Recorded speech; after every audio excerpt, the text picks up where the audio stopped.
Kita kembali lagi ke video sebelum ini tentang denominator. Denominator pada populasi seperti dikatakan si Babe adalah usia manusia tidak produktif lagi yang menjadi beban negara atau menjadi beban masyarakat. Katakanlah usia pensiunan sekitar 65 tahunan. Mereka ini adalah kaum denominator, dianggap tidak produktif lagi. Dan begini kira-kira perhitungannya. Mungkin saja usia seseorang itu 60 tahun. Uangnya ada 50 miliar. Kemudian dia melakukan investasi kepada sekelompok anak muda usia 20 tahunan untuk berbisnis digital yang kemudian meledak keuntungannya. Perhitungan orang itu bagaimana? Sang investor walaupun tua usianya tetap masuk kaum nominator karena dia adalah investor aktif.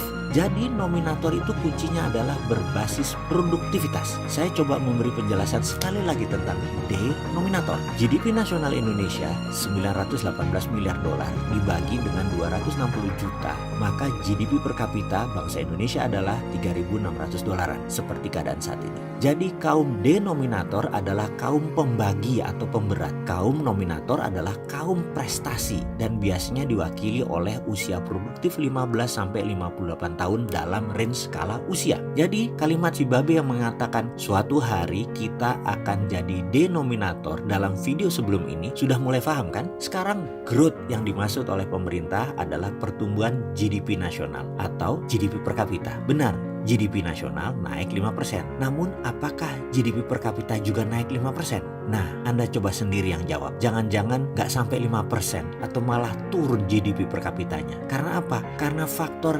denominatornya besar dan faktor nominatornya BUMN. Dan BUMN tidak untung, tidak membuat nilai tambah atau value added. Masih kurang cukup bukti bahwa BUMN ala Rinso itu bermasalah. Sekali lagi, saya ini menyarankan jangan pakai BUMN sebagai agent of changes. BUMN yang diginiin sama Rinso itu jangan dilanjutkan lagi. BUMN itu bagus untuk pioneer bisnis, itu bisnis spesial saja. Mau bukti kalau BUMN faktor pemberat bisnis atau mau bukti kalau BUMN itu faktor pemberat negara ini, kembali ke teori dasar total faktor produksi atau TFP. Jangan sampai pejabat nggak ngerti ilmu dasar beginian, geblek namanya. Negara bisa bubrah ekonominya. Heran, lah kok bisa jadi pejabat orang kayak gitu. Kita ulangi teori TFP, yaitu L kali C kali T kali R. Pasti tahu semuanya kan? Kita lanjut. L itu apa? L itu labor. Benar, buruh, pekerja profesional adalah nominator. Jadi buruh adalah faktor nominator. Kalau buruh Cina bagaimana? Nah, boleh jujur, mereka nominator labor seharusnya, tapi buat Cina. Kenapa? Karena uang tadi 90%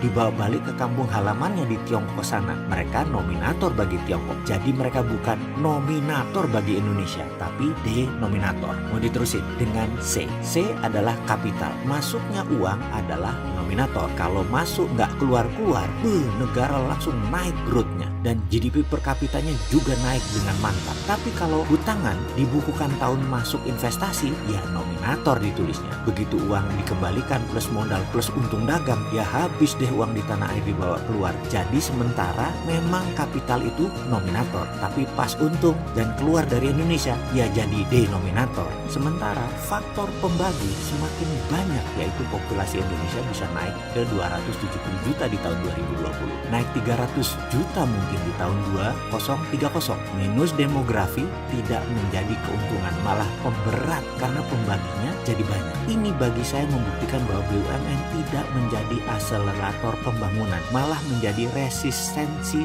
faktor atau faktor penghambat dalam growth ekonomi nasional. Karena itu, saya nggak tega meneruskan dua faktor lagi, yaitu T dan R. Bener deh, takut pejabatnya kelenger. Padahal saya ini mau ngingetin pejabat, tapi pejabatnya gampang baperan. Jadi takut ngelanjutin.